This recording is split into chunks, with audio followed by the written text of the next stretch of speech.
من الشيطان الرجيم. بسم الله الرحمن الرحيم. قل يا أهل الكتاب لم تكفرون بآيات الله والله شهيد على ما تعملون. قاضي سورة مبارک دا سورة آل عمران دا 98 نمبر 98 نمبر آیت او دارنگ رپسی 99 نمبر آیت. قاضي سورة مبارک دا دی پدی شروع کی دا سورة آل عمران دا 98 نمبر آیت دی 98 نمبر آیت وکمسل او دارنگ رپسی آیت.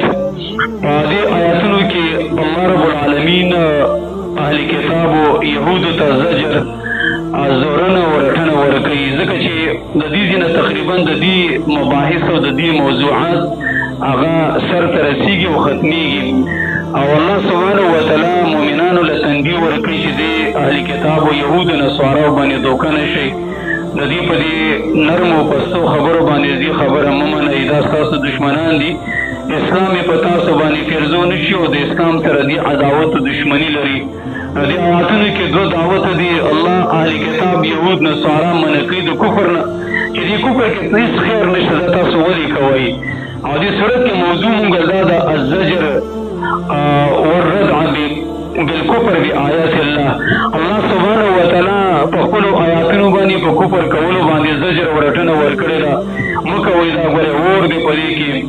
او دارنګې دې آیاتونو کې مؤمنانو ته دا ځینسازي ده چې د دې باندې ښه ګمان مه کوئ، د دې خبره مه منئ. نو دا دوه دعوت دي، اهل کتاب ورته وایي راځئ دا ضد دا عناد او دا د اسلام عداوت او دشمني پرېږدوئ، دې کې تاسو څه خیر لیدلی دی؟ ولې د دې قرآن خلاف کوئ؟ ولې د دې رسول خلاف کوئ؟ ولې د کعبې سره نالګې ده؟ ولې په اسلام باندې قسمه قسم اعتراضونه کوئ؟ او دارنګې تاسو ولې د دې خلکو د الله نه د اړولو کوشش کوئ؟ په دې کې ستاسو څه بدخواهي ده، په دې کې ستاسو سره څه ظلم او زیاتې شوی دی. نو الله ډېرې ښکلې او جامعې خبرې کړې دي او اتمام حجت یې کړی دی چې سبا څوک قیامت کې دا بانه ونه کېږي چې زه نه پوهېدلم او یا زه چا خبر کړی نه وم. قل وایه یا اهل الکتاب و کتاب والا و کتابیانو لم تکفرون بآیات الله، ولې تاسو کفر کوئ د الله تعالی په آیاتونو باندې؟ ولې کوئ؟ منه تاسو سره په دې باندې څه عذر دی، څه دلیل دی؟ هلکه دې کفر کې تاسو څه خیر او ګټه لیدلې ده؟ دا لم تکفرون دا د رب العالمین داسې ګیله ده، شکوه ده، لکه یو مشر د کشر نه ګیله کوي چې هلکه ته خو ما ډېر پوه کړلې، ته ولې زما خبره نه منې؟ او کتابیانو تاسو خو زوړ قوم یې، پخواني امت او ملت یې، تورات چې کوم دی تاسو ویلی دی، تاسو کې الله جل القدر پیغمبران رالېږلي، تاسو خو د دې دغه دپاره دنیا ته الله رالېږلي وي چې تاسو به د نور انسانیت قیادت به کوئ. تاسو له خو زموږ دا تمه وه چې نور خلکو ته به دین ښایي او دې اسلام ته به یې راولئ، تاسو الټه راولګېدئ او د دې اسلام مخالفت کوئ، دا ولې داسې کوئ؟ والله شهید علی ما تعملون، الله خبر دی په عملونو باندې چې تاسو یې کوئ، معنا ستاسو اعمال د الله نه څه پټ نه دي. که تاسو دا کفر کوئ نو الله رب العالمین وایي ما ستاسو دا کفر ولیدو، دا خو داسې نه ده چې دنیا به همیشه دپاره تاسو به دا کارونه وکئ او پته به نه لګېږي.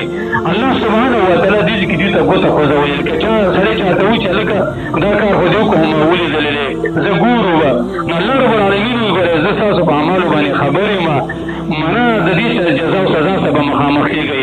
کتابیانو په الله ور روان یې، قبر او مرګ را روان دي، آخرت او قیامت دی، دې کې به څه کوئ؟ د الله په دربار کې به ودرېږئ که نه؟ زه اوس به چالاکي به وکړئ او دغه رنګې خلک به دوکه را دوکه کوي او د غلطې پراپیګنډې به وکړئ، خو لیکن قیامت کې به بیا څه کوئ؟ الله سبحانه وتعالی دې ته وایي مه کوئ داسې. قل یا اهل الکتاب و کتابیانو لم تصدون عن سبیل الله، ولې تاسو خلک اړوئ د الله د لارې نه؟ دا کار ولې کوئ؟ ولې خلک د الله د لارې نه منع کوئ؟ من آمن هغه څوک چې هغه ایمان راوړي، تبغونها عوجا، تاسو لټوئ په دغه لار دغه اسلام کې کږلې شم.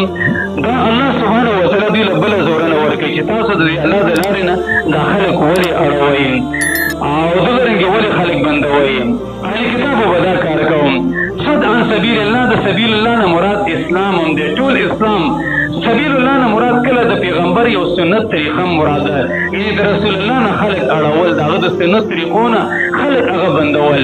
لم تصدون عن سبیل الله، تاسو ولې خلک د الله د لارې نه اړوئ؟ دوی به د الله رب العالمین د لارې نه خلک داسې اړول چې یو سړی به کله کافر به دوی به پسې پروا نه ساتله، ویل پرېږده چې په دې کفر کې غرېږي. خو چې کله به اسلام ته راغلی په پیغمبر باندې به ایمان راوړو، څه ناڅه توجه به پیدا شول، دوی به ورپسې ورغلل. نو دوی به په هغه باندې قسما قسم اعتراضونه کول چې دا څه کې پام کوه، د پلار نیکه زوړ دین او زړه طریقه پرې نه دی، ولې یهودیت نصرانیت کې او دغه رنګې په ملت عبدالمطلب ډلې کې څه نقصان دی، ابوطالب ډلې کې دا مه کوه. دا نوي خلک پیدا شوي دي، پیغمبر او صحابه به یادول. اسلام به ویل ګوره دې کې دا نقصان دی چې دوی بیت المقدس پرېښودلی دی او کعبې ته متوجه شوي دي. وګوره اسلام کې دا نقصان دی چې دوی د روښانو غوښه او د هغې پی هغه استعمالوي، حالانکې په ملت ابراهیمي کې ګوره دا حرام و. کله به دا ویلې چې ګوره دې چې کوم دی قبلې ته ووښتل، ملت ابراهیمي پرېښودو، دا قسمه اعتراضونه به یې کول. نو دلته صد عن سبیل الله نه مراد دا دی. الله سبحانه وتعالی دا خبره موږ ته ولې اورولې ده؟ هسې تاسو دې ته سوچ وکړئ. موږ خو په دې پېښور کې د شنغرۍ کې ناست یو او دا قرآن دې کې وایي او دا خبرې د بني اسرائیلو په باره کې کېږي. اسرائیل خو په هغه امریکې سره د دنیا په هغه سر کې دي. هسې دې کې زموږ دپاره څه ځینسازي ده؟ په دې مې چېرته سوچ کړی دی چې یو سړی په دې باندې تدبر وکړي. د دې مقصد دا دی الله دوی ته وایي تاسو دا کار ولې کوئ؟ ولې د الله د لارې نه خلک بندوئ؟ یعنې مقصد دا دی چې د الله د لارې نه بندول کله په خولې زور سره، کله چې کوم دی په اعتراض سره، کله چې کوم دی شبهه او شک اچول، نو کله په خپل طرز عمل او رویې سره. بعضې اوقاتو کې تاسو وګورئ موږ کلمګو مسلمانان هم په خپل رویې سره، په خپل طرز عمل سره خلک هغه د اسلام نه بندوو. زمونږ خبرې، زمونږ معامله، زمونږ کار کله داسې وي چې د هغې د وجې نه موږ هېڅ خلک د اسلام نه اړوو. یقین وکړه که په دې خبره دې سوچ وکړو، موږ د اسلام په لاره کې د ټولو نه غټ خنډ او رکاوټ خپله دا کلمګو مسلمان دی. تاسو ګورئ چې مسلمان چې کوم دی نو هغه داسې کار وکړي، داسې معامله وکړي چې د هغې د وجې نه کافري خو د اسلام نه متنفر شي. که مسلمان دروغ هم وایي، قتل هم کوي، د مسلمان مال هم وخي، قسم په الله په دې زمانه کې د مسلمان سره په ډاډه زړه باندې معامله نه شي کولی. که قرض دې ورکړو پیسې لاړلې، یقیني خبره دا ده. زم که ماله دې پیسې راکړې د پول په هغه سر کې هلته هغه پول په دې بل سر کې سړی ولاړ چې دا له ورسوه، یقین وکړه سړی به راته ښکاري په دې لاره کې ممکن څه خیانت کوي. پرانې پیسو ته زړه ټینګول، که چېرې دې قرض ورکړي بېرته بیا نه راوځي. هسې لمونځونه چې کوم د تسبیح اړول په دې باندې خرچه نه راځي، خو پردي حق معاملات چې دی نو دا ډېر ګران دي. نو ته اوس دې ته وګوره د موږ باندې کوم دی د الله سبحانه وتعالی د دین نمایندګي کوو په دې مقدس ځمکه باندې. موږ د دین اسلام ترجمانان یو. کله که موږ څوک ګوري نو موږ ته کیمرې نه لګېدلې او دغه رنګې موږ څوک په احتیاط سره څاري نه، لیکن زموږ د طرز عمل، زموږ رویه هغه د نورو دپاره، د کافرو دپاره یو مثال او معیار هغه جوړېدل پکار دي. موږ د دین اسلام ترجمانان یو، د هغې نمایندګي کوو. د دې د وجې نه دا خبرې وروسته کوئ چې زه پښتون یم او دغه رنګې زه د ده نه څه کم یم. کله چې دې کومه معامله کوله، کله چې دې کوم کام او اقدام کوو، تا باندې د اسلام نوم پروت دی. ته د الله د غټ دین نمایندګي کې، د الله د غټ شریعت ترجمان یې. قسم په الله که دروغ دی ویل اسلام د خلکو ته بدرنګ ښکاره کړو، دغه رنګې که قتل دی وکړو اسلام د خلکو ته بدرنګ ښکاره کړو. تا خلک د اسلام نه متنفره کړل، ما خلک د اسلام نه واړول. دغه رنګې که سود دې وکړه، که نیټې دې وکړلې، که غش او ملاوټ دې وکړو، که فراډ او دوکه دې وکړله، که په دوکه د رقم باندې د مسلمان مال وغو غلا دې وکړله، نو دا د اسلام په مخه کې ته ته چې کوم د غټ خنډ او رکاوټ یو. ته دې خبرې ته وګوره، که دې رب العالمین دا خبره ولې موږ ته کړې د یهودو په باره کې؟ موږ ولې اسرائیل خو په هغه ځای کې ناستې دي، دا موږ ته ولې وایي، دا موږ ته م راوړي چې ګوره دوی څنګه خلک د اسلام نه منفي. تاسو چې مه کوئ، ستاسو طرز عمل، ستاسو رویه، ستاسو اخلاق، ستاسو وکړه دې داسې وي چې د هغې د وجې نه خلک د اسلام نه متنفره شي. یو سړی داسې اسلام ته څه خیال دی چې هغه د انګریزانو نه اسلام ته راشي او کفر نه اسلام راوړو په دې بازار کې روان وي او د دې مسلمانانو دا معاملات او د دوی دا دوکې دړکې او دا دروغ یې ولیدل، تاسو څه خیال دی چې په اسلام کې پاتې شي؟ ولا د 5 روپو ګلاس چې دی نو هغه په بازار کې په کولې پسې تړلي. ولې مسلمان غلا کوي؟ مسلمان د جومات نه چې کوم دی پیزار دښتوي، مسلمان چې دی مسلمان وژني چټي په چټي باندې، هلکه 5 ویشتل او 3 دښته ویشتل، په څه باندې پاتې نه لګېږي.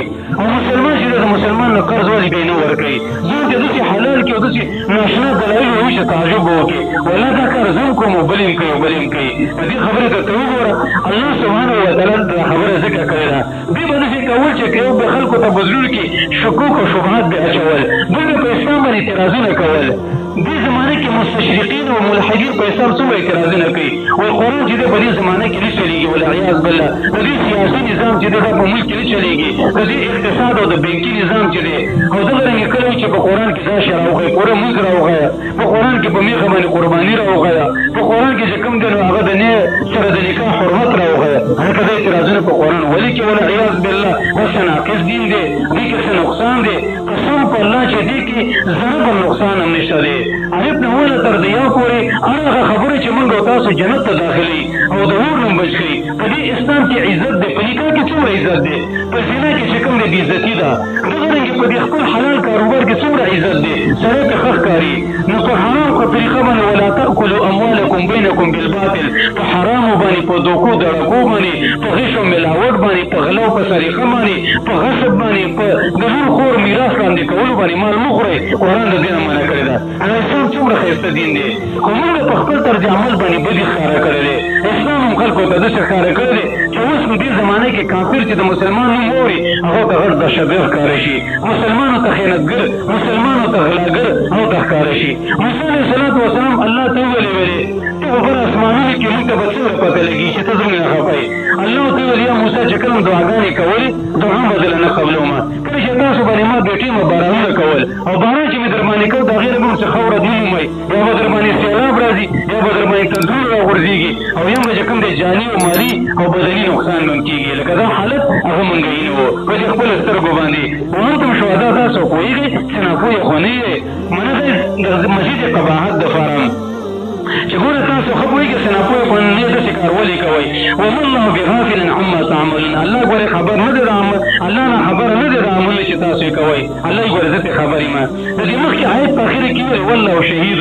او دلته وایي وما الله بغافل وجه دا ده چې دا مخکې دوی کفر کوو دا کفر بالکل ښکاره و د دوی نه او دا وروسته چې دوی د اسلام نه خلک اړول دا بیا داسې هیلې دسیسې چلونه بیا کول داسې پټ پټ طریقه وارداتې وه نو الله ځکه دا دواړه خبرې ذکر کړي لفظي معنې ته ویې ګورم قل يا أهل الكتاب يا أوي كتاب نود كتاب والو لما تكفرون بآيات الله ولې تاسو کفر کوئ د الله تعالی په آیاتونو باندې مه کوئ د الله آیاتونه خو د ایمان دپاره راغلي دي والله شهید علی ما تعملون خیر دی که تاسو دا کفر وکړو پته به مو لګي په آخرت او په قیامت کې هم ځکه الله خبر دی لیدونکی دی په عملونو باندې چې تاسو کوئ بیا درته وایم قل یا اهل الکتاب اوی کتاب والو لما تصدون عن سبیل الله ولې تاسو خلک اړوئ بندوئ د لارې د الله تعالی د دین من آمن تبغونها عوجا هغه څوک چې هغه ایمان اوري تاسو لټوئ په دغه اسلام کې هغه ته کږلې شم هغې کې ورته قسمه قسم شکونه اچوئ وانتم شهداء حال دا دی چې تاسو ښه پوهېږئ څه ناپوهه خو نه یې وما الله بغافل عما تعملون